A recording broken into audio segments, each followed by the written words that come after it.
ได้ทองนี่น้องที่เป็นลองจึงต้องเบื่อใจตัวนี้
อยู่แบบต้องทนเดือนทุกวัน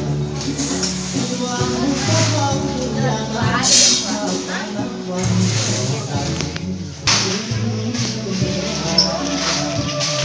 ให้น้องเป็นหาอายอาสาเป็นแห่เป็นคนหาสักวันสร้างความดูแล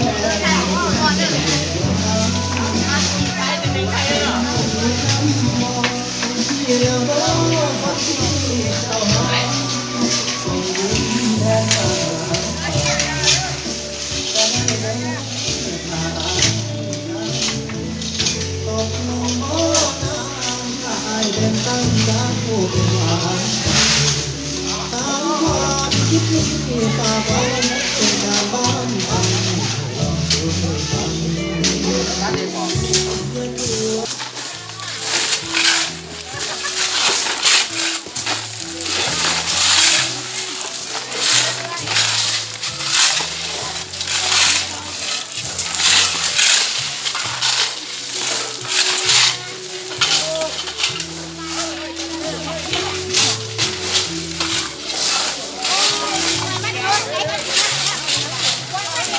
ก็ต้องกัน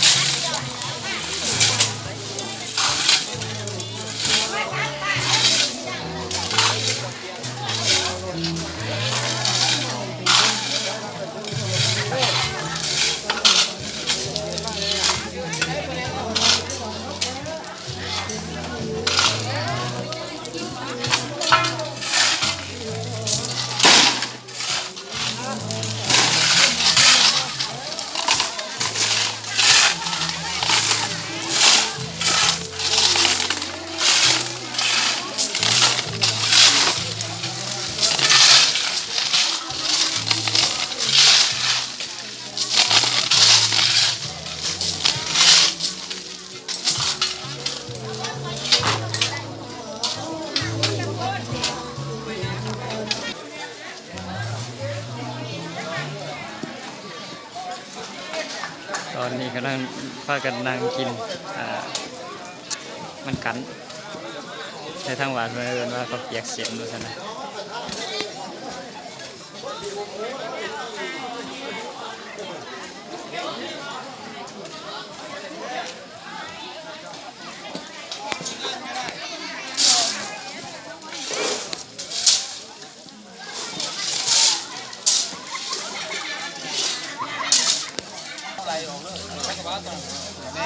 แต่ว่าเอาเจ้าใช้เยอะ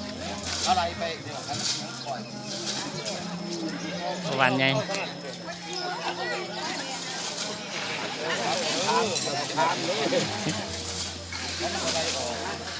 เรื่องทางต่างจังหวัดอะไร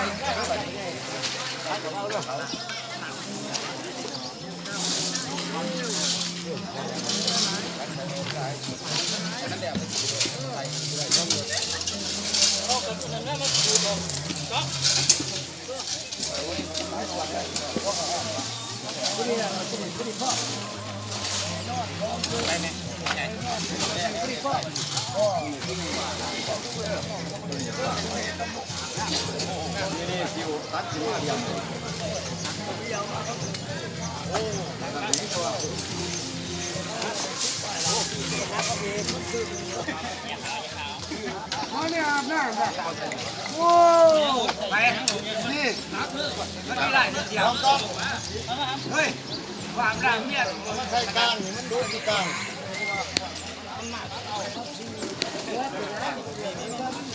ทางลูกกลางที่